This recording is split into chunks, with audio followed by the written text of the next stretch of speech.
Olá, turma, tudo bem? Espero que tenha ocorrido tudo muito bem com a multidisciplinar, que tenha dado para vocês fazerem a prova, que vocês estejam todos em paz. E assim, parabenizando a vocês pelo esforço e por todo esse semestre atribulado ou tribulado que nós passamos. Segue aí agora o nosso vídeo da correção da prova, tá certo? Grande abraço a todos. Olá, pessoal. Então, aqui agora é a correção da prova, tá certo? Então, primeiro, eu quero parabenizar a todos que conseguiram já com essa prova e mais com a multi fechar, não é? E não precisa fazer exame nenhum, graças a Deus. Se por um acaso alguém precisar de fazer exame, eu recomendo que dê uma assistida aí nas aulas, né? E estude um pouquinho do que a gente viu lá no primeiro bimestre, porque também vai cair alguma coisa desse primeiro bimestre, tá certo? Bem, na prova, a primeira questão era: uma pessoa deseja comprar um apartamento no valor de 1 milhão daqui a 22 anos. Para isso, deverá fazer depósitos mensais na caderneta de poupança, que paga 6% ao ano, e mais juros de 1,5% baseado na TR cumulativo. Cumulativo seria, então, juros compostos. Qual o valor a ser depositado mensalmente para atingir o objetivo? Então, primeiro, vamos lá. Ela quer 1 milhão daqui a 22 anos, que é 264 meses. 6% mais 1,5% ao ano. Isso dá 0,5 e 0,125 ao mês. Somando os dois, nós vamos ter 0,625, que é o que a gente já tem aqui, ó, 0,625. Então, nesse caso, eu vou poupar. O meu fator, então, é o SN Cantoneira I, que está reproduzido aqui, ó, SN Cantoneira I. O SN Cantoneira I é 1 mais I elevado a N menos 1. Então, ó, 1 mais I está aqui. O meu I é 0,625%. Dividido por 100 dá 0,00625. Mais 1, 1,00625. Elevado a N, 264. Menos 1. Tá aqui, nessa parte de cima aqui, ó. Isso tudo dividido por I, que está aqui embaixo. O I é 0,0065. Então, eu pego a calculadora, ponho isso aqui, elevo, menos 1, divido por isso, eu vou encontrar esse fator. Ok? Bom, eu pego o capital que eu quero fazer, divido pelo fator e achei o valor que eu tenho que depositar todo mês. 1.410,95, portanto, estava aqui a alternativa, tá certo? Então, não há problema nenhum para fazer essa. Vocês já estão muito craques neste tipo de cálculo, e eu digo graças a Deus, porque vocês vão sair da faculdade, do Centro Universitário UniFCV, com um conhecimento que poucas pessoas têm no mercado. Só treina, gente, treina bastante, porque não perca esse conhecimento que vocês adquiriram, porque isso tem muito valor no mercado, tá? Qual o valor, A2, né? Qual o valor de uma pessoa, que uma pessoa poderá receber na sua aposentadoria? É o saque, né? Durante 25 anos, caso consiga uma remuneração anual de 17% ao ano no plano, desde que faça depósitos mensais de 1.500 por 18 anos até se aposentar. Então, vamos lá, pessoal. Primeira coisa, ó, vou fixar isso aqui que eu vou precisar dele. Ó, a primeira coisa que a gente tem que pensar aqui agora, eu sempre digo para vocês assim, gente, ó, a gente tem que fazer os primeiros cálculos, são duas fases, né? Uma fase para depositar, ó, 216 meses. Por que 216 meses? Vai depositar por 18 anos, dá 216 meses. Tá aqui, ó, depósito de 1.500 todo mês, 18 anos, 216, 17%, que dá 1,416,6666 ao mês. Então, pessoal, olha isto aqui. Primeiro, eu tenho que depositar e depois eu vou sacar. Onde é que eu tenho o valor? Aqui eu tenho o valor? Não, eu não sei o montante nem sei o valor da parcela. Então, eu tenho que fazer primeiro esse. Aqui eu tenho o valor? Tenho o valor da parcela. Se eu tenho o valor da parcela, calculando o valor do fator, que envolve esses dois elementos aqui, eu acho o valor do capital, que é esse aqui, ó. Então, olha lá. Para poupar é o SN Cantoneira I, que é 1 mais I elevado a N menos 1. Então, olha lá. 1 mais I, 1,01416, que está aqui, certo? 0,1416, elevado a 216, menos 1, dividido pela taxa. Aí, não o fator, né? Mas sim 0,01416, que está aqui. Então, eu vou achar esse fator aqui, ó. Esse fator multiplicado pelo valor da parcela que eu tenho todo mês para depositar, vou achar o montante. Então, quando eu achar esse montante, eu estou aqui, ó. Este montante, certo? Achei esse montante.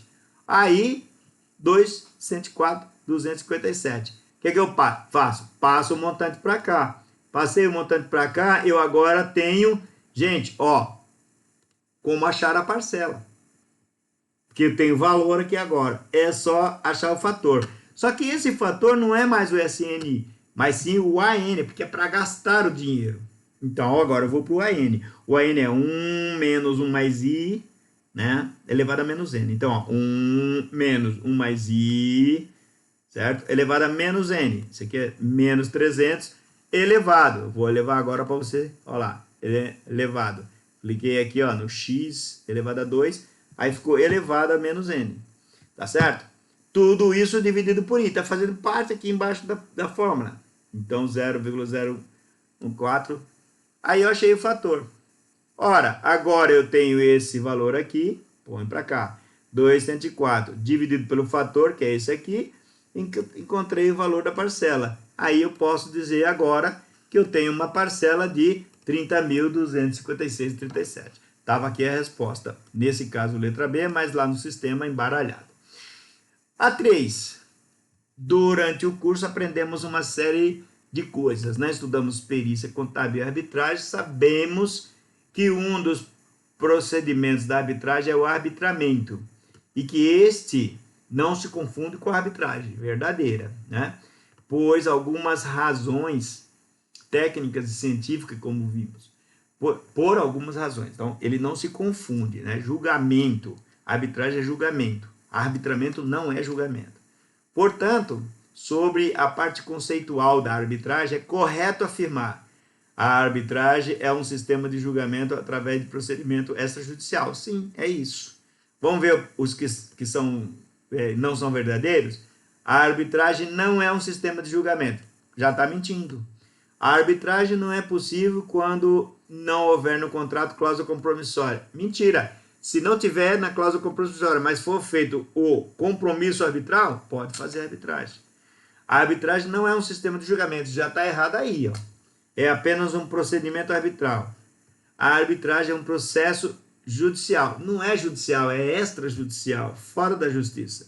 Portanto, a alternativa verdadeira só a última, aliás, a assertiva verdadeira só a última, FFFFV, ok?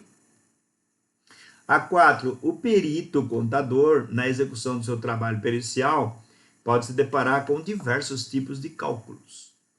Há casos em que o contrato prevê a correção monetária, por exemplo. Outros, além disto, além da correção monetária, pode prever multas e juros. O estabelecimento de uma cláusula de correção monetária em um contrato de financiamento, olha só, o estabelecimento de uma cláusula de correção monetária em um contrato de financiamento, vírgula, aí tem pontinhos e você vai ter que completar isso.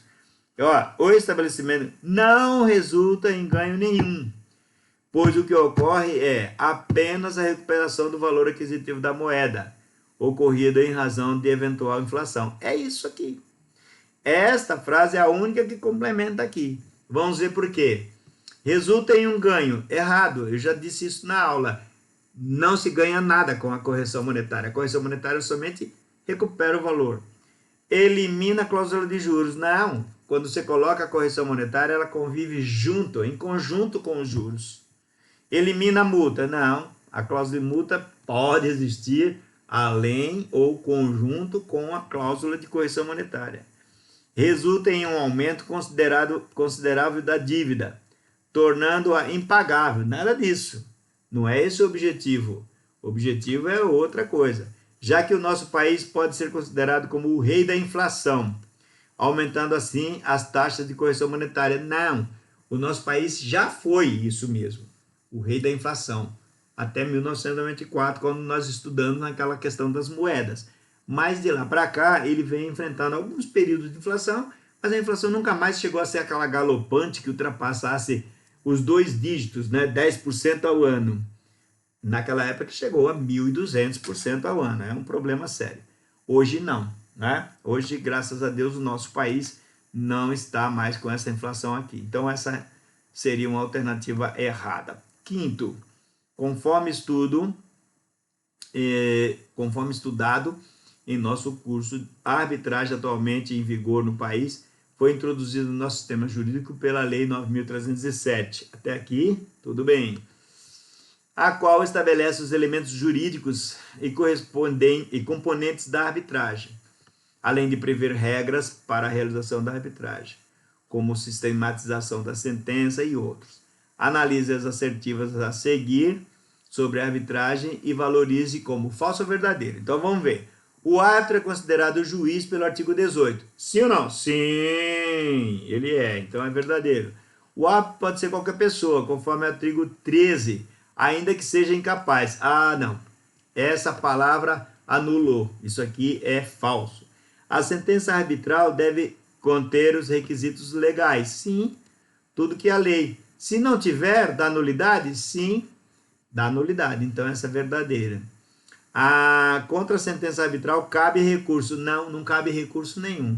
Cláusula compromissória é opcional no contrato. Até aqui, sim, é verdadeiro. Exceto se esse for de adesão. Quando será obrigatória? Não, é exatamente o contrário. Quando o contrato é de adesão, tipo contrato de cartão de crédito, você só coloca a cláusula compromissória lá se quiser. Você não é obrigado, ninguém é obrigado. Então, ficou assim, ó, VFV, FF. VFV, FF, tinha uma alternativa para você responder. 6. O trabalho do perito contador quase sempre envolve a atualização de dívidas ou aferição da evolução ou variação do dinheiro no tempo.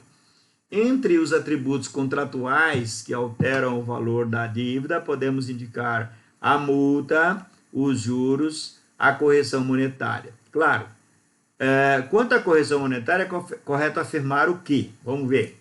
Com a utilização da conversão de moedas, multiplicadas pelos fatores respectivos. Não. Ela não deve ser feita com a conversão.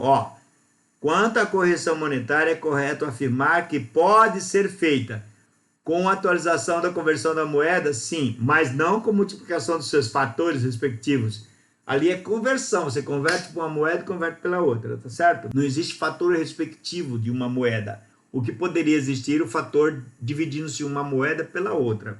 Mas não é o que está dizendo essa assertiva aí. Com a utilização de índices de correção aplicados sobre as respectivas moedas de conversão. Não, não é isso. Somente sobre o valor principal, pois os juros não podem ser corrigidos. Não, o juro pode ser aplicado em cima da dívida corrigida, portanto o juro pode ser corrigido. Somente sobre o valor principal e os juros, pois a multa não pode ser corrigida. Não, a gente viu inclusive naquela questão lá do simulado que pode corrigir sim, com a utilização de índices, fatores ou moedas, incidindo sobre o valor principal e também sobre a multa e os juros quando previstos. E exatamente essa seria então a questão ou alternativa para ser escolhida. Tudo bem? Muito bem. O 7. Sabendo-se que uma pessoa deseja se aposentar aos 75 anos, contando atualmente, encontra-se com 40, portanto 35 anos, né? E sabendo que a mesma deseja retirar da aposentadoria o valor de 13.500 por 25 anos, sendo remunerada por 25 anos, né? Remunerada aqui quer dizer, a remuneração é a mesma paga pelo período, depósito e saque. Isso aqui não altera em nada para nós. Sendo remunerada por 15,2% ao ano, qual o valor que deverá depositar? Então aqui a gente tem que pensar naqueles dois períodos, né? O primeiro período é o período de depósito. Vai fazer um montante aqui. O segundo período é o período de saque, vai ter 300 parcelas sacando. Por que 300? Porque, ó, ela está dizendo que vai usar esse dinheiro por 25 anos. Olha aqui, ó, 25 anos. 13.500 por 25 anos. 25 anos dá 300 meses, então 3.500.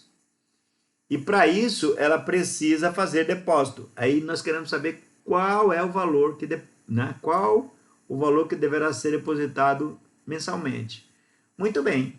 Então, onde é que a gente tem valores aqui? Eu tenho valor nesse lado? Não, não tenho nem o valor da parcela e nem tenho o valor do montante.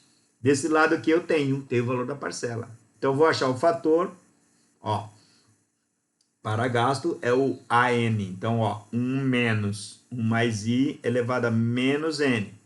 Né? Como foi da outra vez, eu vou aqui pegar essa página e vou elevar isso aqui. Tá? Então, ó, menos 1 menos isso dividido por I, que é a taxa, está aqui embaixo, ó, I.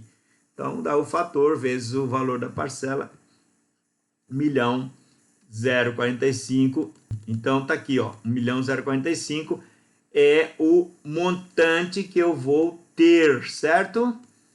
Então, 1.045. Ora, se eu tenho esse montante, 1.041.371,00. Muito bem, então, esse montante eu trago para cá, puxo para cá, e agora eu posso achar o valor da parcela. Qual é o valor da parcela? Aí, se eu já tenho o montante, eu vou pegar o fator. Qual que é o fator? O SN cantoneira I, tá aqui. Então, a SN cantoneira I. 1 mais I elevado a N menos 1. Elevado a I. Então, 1 mais I elevado a 420, que é o N, menos 1. Aí, divido por I, que é 0,012. Certo? Que é isso aqui, ó. 1, 2, 15% ao ano, dividido por 12. Dividido por 100. Pego o fator, divido. Então, agora eu pego o valor do montante lá, ó, 1.400, divido pelo fator. Quando eu faço isso, encontro o quê? 6707. Então, agora eu tenho aqui o valor 67,07, que tinha aqui, ó, 67,07. Algumas pessoas andaram me dizendo que tinha uma vírgula errada, no lugar errado. Não, a vírgula está certa, 6707. Aqui é porque essa resposta não é correspondente. E aqui também essa resposta não é correspondente. Você tem que estar atento para saber a resposta correta. O 8. Em nosso estudo, verificamos que a perícia contábil é diferente da auditoria.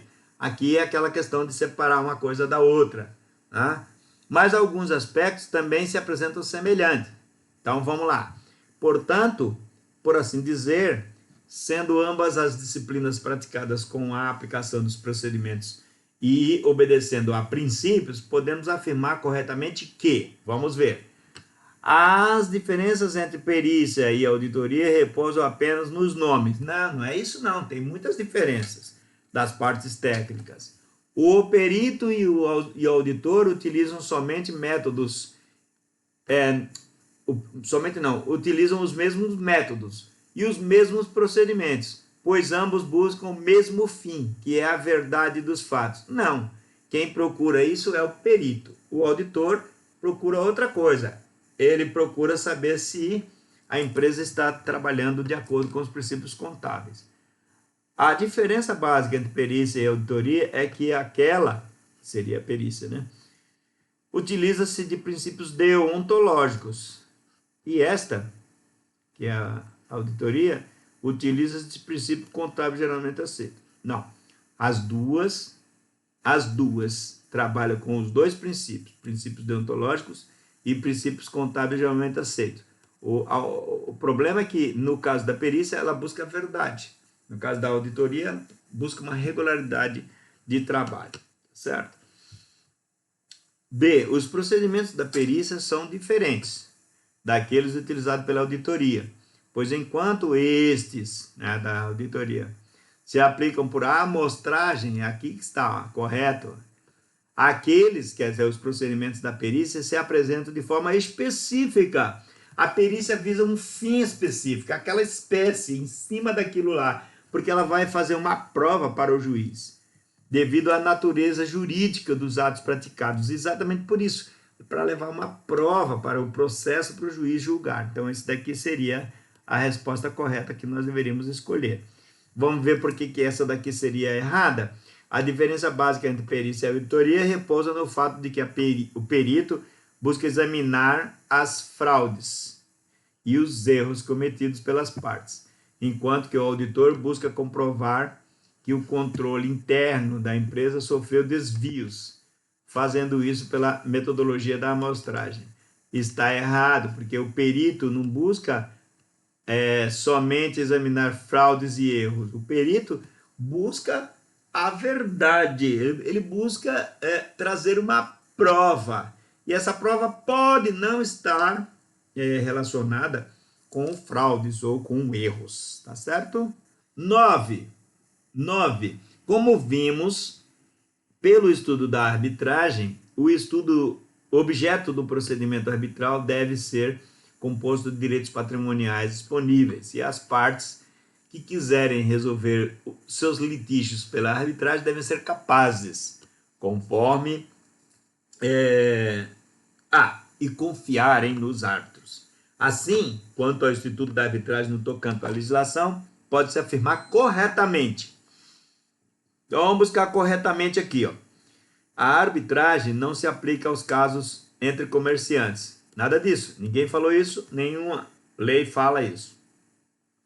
A arbitragem somente tem início quando é firmado o compromisso arbitral, ainda que haja cláusula compromissória no contrato. Então, isso aqui é verdadeiro. Ó. Mesmo que tenha cláusula lá no contrato, eu só posso dar início à arbitragem quando firmar o compromisso arbitral. Veja que você está levando esse conhecimento para a sua vida real, porque você passou várias vezes por essa situação nas análises das nossas provas e simulados e exercícios. C. A arbitragem pode ter início simplesmente com a existência da cláusula compromissória. Não. Tem gente defendendo isso no mercado. Está errado, tá, gente? Tem que ter o compromisso arbitral. Se não tiver o compromisso, não tem arbitragem. Se tiver, pode dar nulidade. A arbitragem somente é aplicável em casos internacionais. Pois os casos nacionais para os casos nacionais existe o poder judiciário. Não. Aqui no Brasil pode-se fazer arbitragem também. A arbitragem somente terá validade quando a sentença arbitral for submetida à homologação. Errado, o juiz não precisa mais homologar nada. E 10. Estudamos alguns aspectos que envolvem perícia e auditoria, buscando diferenciá-las ou estabelecer semelhanças entre elas, não é? Semelhanças, aqui eu vou botar um plural. Então, pessoal, assim sendo, plural, assim sendo, podemos afirmar que uma das alternativas a seguir é correta. Escolha. Um dos procedimentos mais utilizados pelo perito é a circularização. Não, isso aí é o auditor que faz, que é aquela história de mandar carta para os clientes ou fornecedores para saber o saldo das contas. Procedimento de auditoria, como de custos, de impostos, mobilizado, verificação de fraude, não pode ser utilizado pelo perito. Pode, dependendo da situação, pode, tá certo? Então, essa aqui não é verdadeira. O controle interno é sempre o primeiro objeto da análise do perito contador. Não, o perito contador não tem nada a ver com isso. Pode ser que ele precise saber do controle interno, mas esse trabalho é normalmente do auditor. O perito contador está sempre muito mais preocupado com os princípios do que com as técnicas. Não, ele está preocupado com as técnicas também, tanto que lá nos procedimentos a gente viu isso, né? Perícia é um conjunto de procedimentos técnicos e científicos, tá certo? E o E, que eu acho que é a certa aqui, olha lá, ó. Procedimentos de auditoria, como de custos, impostos, imobilização, verificação de fraude, podem ser utilizados pelo perito contador, quando a circunstância do objeto periciado o exigir. Claro, é o que eu falei aqui quando a gente falou na B, ó. Dependendo da situação, ele pode utilizar, tá certo? Muito bem. Aí na 11, pessoal, a gente foi resolver essa questão aqui, ó, da 11, né? Faça uma atualização de dívida de 2.534.635 com multa de 10%, juros de 0,5% ao mês, vencida em 15 de maio de 2008, para ser paga, né, no dia 20 de fevereiro de 2009, com a demonstração dos cálculos. Muito bem, olha aqui, ó, pessoal. Se a dívida venceu em 15 de maio de 2008, começa a correção no junho. Então, vai começar aqui, ó. Então, é 1,0198. Junho, julho, agosto e assim por diante, eu encontro esse fator aqui. Então, vamos lá. Tem a dívida de 2.574, mais 10%, vai ficar 2.574 vezes 10%, dá isso aqui.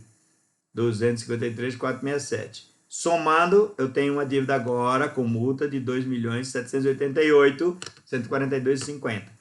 Multiplico pelo fator de correção, eu tenho esse valor aqui, ó, né? 2.917. Então já está aqui com a multa e a correção monetária. Agora eu calculo os juros. Os juros, nesse caso, são juros simples. Por quê? Ó? Juros de 0,5% ao mês. E eu não disse que era juros compostos. Ó. Cadê a palavra composto? Não tem. Então, seria esses juros aqui. Ó. Então, 0,005 vezes 9. Não tem o fator elevado a 9, porque não são juros compostos. Então, isso me dá um juros de 131.191 mais os 297. O valor correto seria esse aqui, ó, 3.048.870,99. Esse é o valor correto, juros simples. Mas eu andei dando uma chance, dando mais meio ponto, para não considerar totalmente errado, para quem fez o cálculo por juros compostos. E aí seria 3.051. Agora, se você não fez nem 3.048, nem 3.051, daí você errou a questão. Para você ganhar meio ponto, que eu vou considerar meio certo, você tem que ter feito esse fator aqui, ó, certinho, para dar esse 1,046, e pode ter errado em alguma coisinha dos juros aqui. Aí um erro de cálculo. Aí eu considero meio ponto também. Tá certo? Muito bem, pessoal.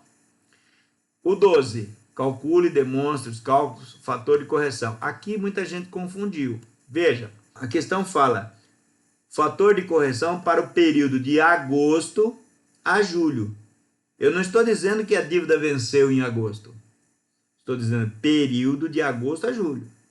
Então, eu vou pegar, nesse caso, o fator de agosto de 2004.